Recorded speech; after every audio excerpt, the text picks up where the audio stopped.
Okay, folks, it's your buddy Mike Messier. Thought I'd do a very special impromptu. This is live. This is Tuesday, 3:48 p.m., July 2nd. You might be wondering, well, gee whiz, I'm watching this not at 3:28 p.m. on July 2nd, 2024. I'm watching this on July 4th. Happy 4th of July, people in the future. Or I'm watching this on July 5th or July 6th. And Mike, it says that you're live. Well, the rebroadcast is rebroadcasting live if you're in the future. So I hope the future is doing well. For those of you on the 4th of July or the 5th of July, I hope the world hasn't gone to total pandemonium like Morris Day and the Time by then. But if you're here on Tuesday, July 2nd, we are live, and I'm going to open two special packages. I think I might have just blown the lead on this one. And I know that you people are very you have your fetish, you like to see the cut. This is a very sharp pair of scissors. I think I might, well, I just have another of the same pair. I've been buying all these scissors for those of you that have been watching at home from Temu, very nice place to buy scissors. I think you get like 5 of these for $5. It's nice to buy stuff cheap. I am now cutting this box. A lot of people have complimented this Rocky t-shirt. This was another Temu. Oh God, choking. And I really like to see the cutting of the tape. I got a little too close to my eyes there with the scissors. These scissors, it cannot be stated enough, are not to be played with. They are very sharp scissors. Okay, so that's the thing, folks. A lot of you people probably open your boxes without the use of scissors. I'm at the point now in my life where I'm using scissors to open envelopes, to open packages. I almost refuse, even tightly wrapped food. I want to use a pair of scissors. I don't want to bend my precious fingertips, my fingernails. Let's see. Okay, now here's the thing, folks. I don't really like assembling things, and there is some assembly required. I knew that going into this. I'm really hoping that the assembly required is very little. Oh, God. For those of you that might be wondering, gee whiz, Mike, we haven't seen you on Facebook a whole lot. Well, I've been kicked off the platform. My buddy Carl's chiming in. Carl was a good pal of mine, or he still is, who did a nice WrestleMania 2022 video. Carl's got his own YouTube channel, Carl Kate.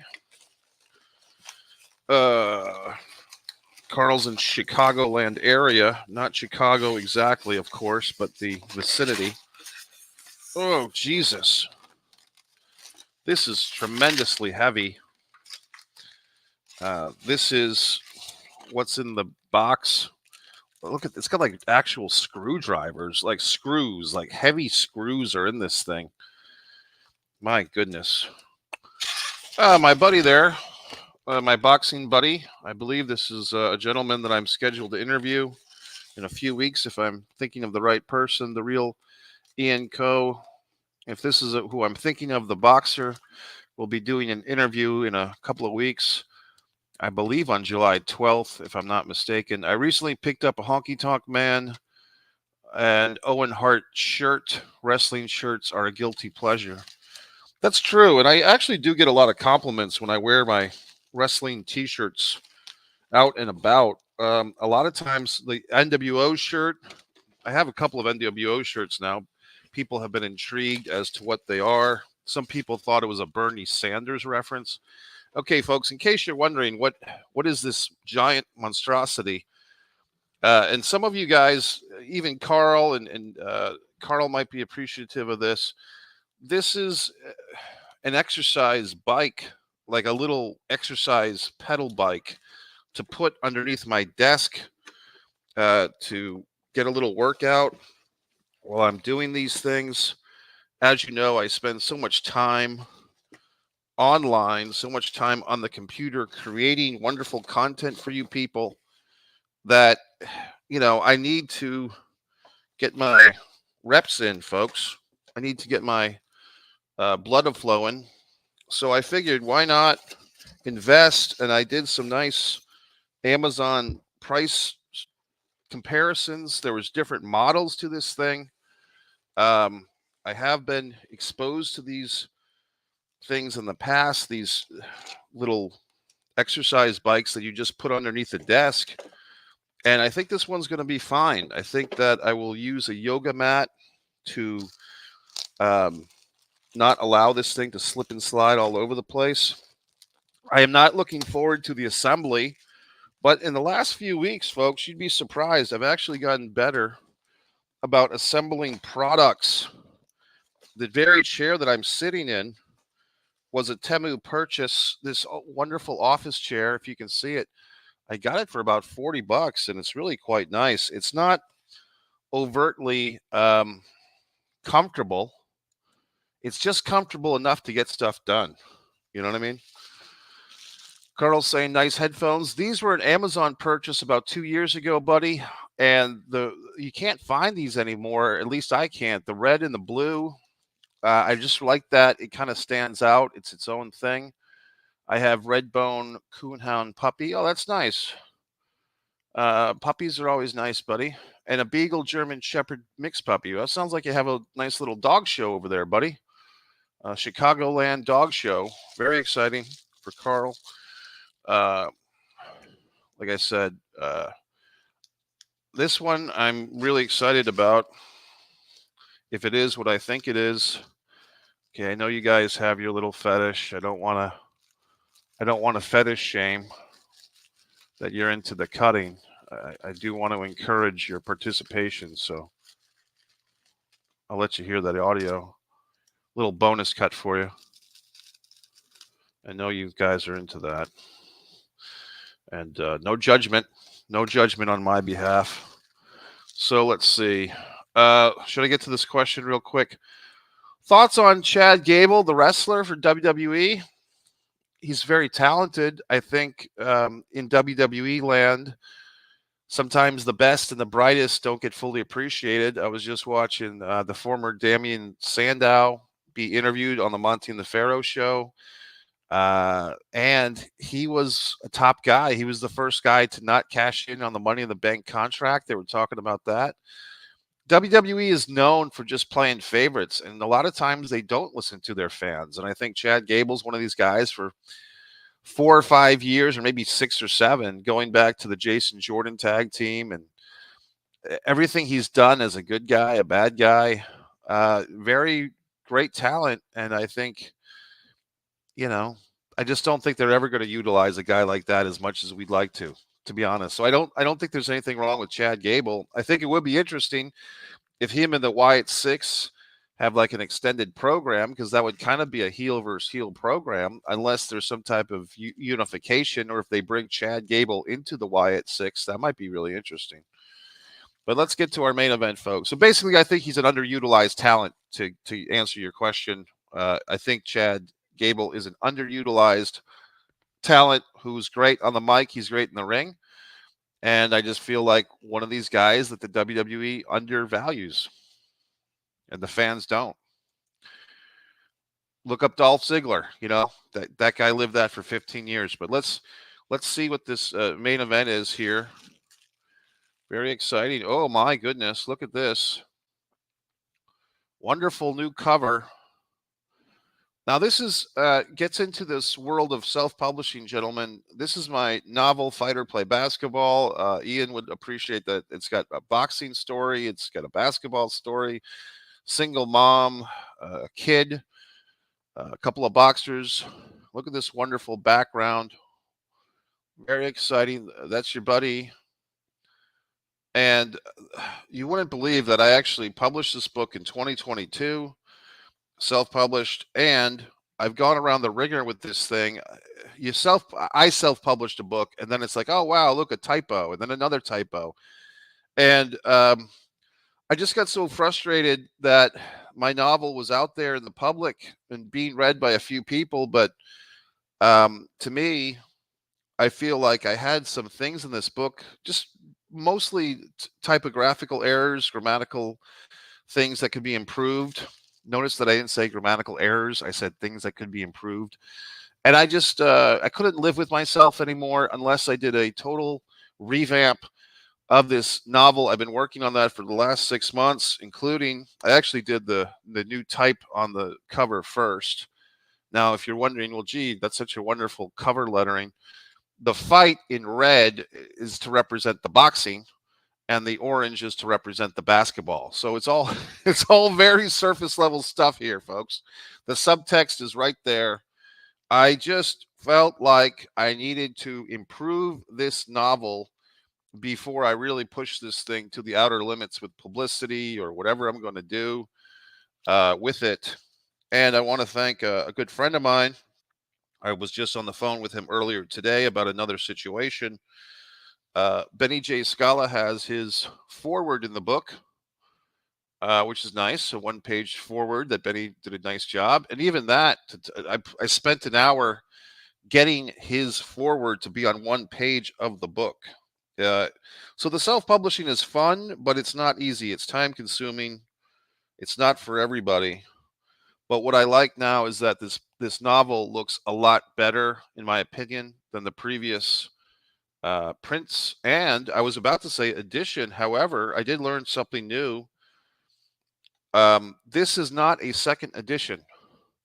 This is still the first edition of this novel, even with the vast improvements, even with the nicer design. The novel so far looks fantastic. I'll have to reread this thing a few times to look for clerical errors. The reason it's not a second edition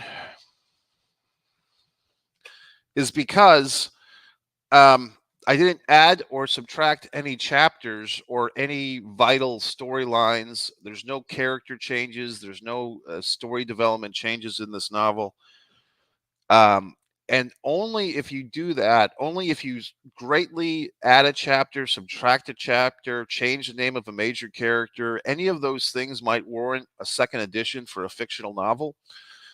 Second editions are basically supposed to be more for textbooks, school, college textbooks, basically so that they can charge students every couple of years for a new edition. And if any of you fine folks went to college, you know that the cost of textbooks is a small country's fucking budget for a year anyway. So I mean, it's kind of a scam. But in any event, second editions for a fictional novel are really not encouraged because it kind of screws up the whole system as far as the codes of the book, like the UPC codes and all these the ISBN numbers, all these wonderful things.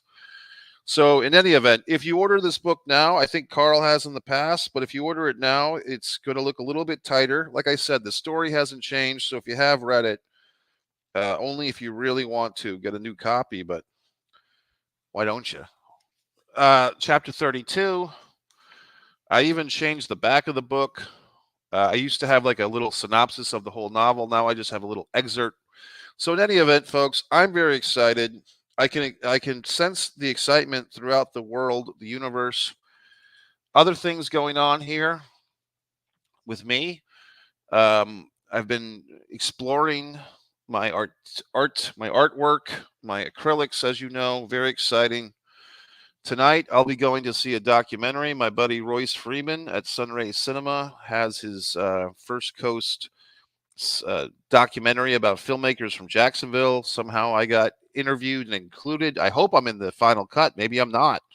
But I will be attending his premiere of this at the Sunray Cinema tonight at 7 p.m. I think the actual bell time is 6:45.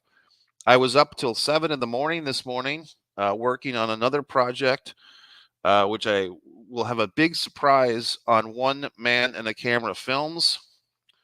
That channel is actually really getting close to the 500 mark for subscribers. So if you haven't subscribed to One Man and a Camera Films, that would be something nice for you to do for your buddy.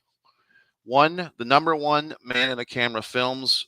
That's kind of my non-ranting, my nice guy stuff. Messier Mantra and some nice things are over there. As far as the pro wrestling world, I did not, I really stayed away from the combat sports this weekend, folks. I know that the AEW, All Elite Wrestling, had a big pay-per-view. I didn't see it. I went to see the Kevin Costner movie, Horizon, an American Saga Part 1, which I did a nice review on. I thought that was a great movie. I guess I'm one of the people that bought a ticket for the $11 million opening weekend box office. I thought the movie was fantastic and great. So I really do encourage everyone to see that. Sienna Miller, oh my goodness, what a beautiful woman. Speaking of which, Dakota Johnson, I saw her in Daddy-O last night. I did a review on that. Some mixed feelings on that one, although I'm a big fan of Dakota Johnson, the actress. I don't know if this was the best movie, but it certainly wasn't the worst movie. Daddy-O with Sean Penn, and all these exciting things. The UFC I did not see. UFC 303, I did see a YouTube bootlegged version of the main event. The whole Conor McGregor thing, it just seems like Dana's holding on to this guy. That kind of turned me off to UFC for a couple of years, was basically John Jones, Brock Lesnar, and to a much lesser extent, Conor McGregor, how much Dana White, sucked up to these guys and pushed these guys down our throats. I wasn't a big John Jones fan. I wasn't a big Brock Lesnar fan. Conor, I was probably more of a fan of, but when he threw that chair to that bus full of other fighters and the window got crashed, and I think the glass went into a female fighter's eye, and she could have been permanently blinded or whatever. I don't see how you promote a guy like that. And but Dana White does, because it's all about the money. The bitch slap or the power slap stuff, I find that reprehensible. Yes, it's like watching a car accident. It's hard to turn away from it once it's on. But I just feel that it's not a sport. It's a spectacle. Power slap. Dana is so into it. I think it's dumb. And I think the dumbest thing about it is, who slaps first? They flip a coin. I don't get it. I really don't. I just think that's like Demolition Man 1984, when the decline of society comes. What I like about Ultimate Fighting is that it's an actual sport. And yes, Ultimate Fighting, UFC in particular, has gotten away from, who would win in a real fight. That used to be the question with UFC. It's not like that anymore. Now it's an actual sport with rules. If it was a real fight, you'd take out a weapon and smash someone in the head with it. But it's a competitive sport. There's rules. No fish hooking, no eye gouging, no low blows, no biting of the ear like Mike Tyson. So I like UFC. I like MMA. I wasn't too happy that they merged with WWE. Yeah, good for them. I just don't like it, and everything else. So we saw that a few weeks ago when UFC did a big Saudi Arabian show. And how much money talks. Anyway, I'm digressing, but the real story here, folks, is that I got this nice exercise under the desk bike. If you missed that portion of our live cast, go back and watch it. Fighter play basketball. It looks fantastic. Everything's laid out beautifully.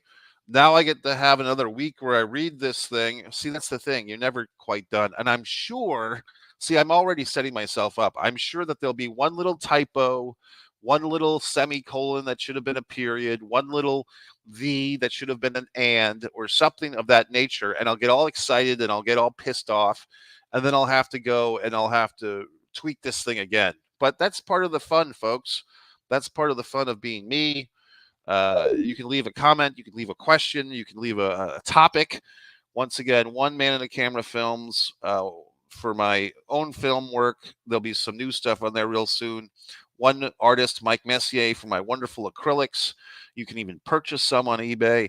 You can go to MikeMessier.com and scroll to the bottom, where you'll find all my social media links and this wonderful book. And the movie reviews, like I said, American Horizon, I think that's the go-to movie.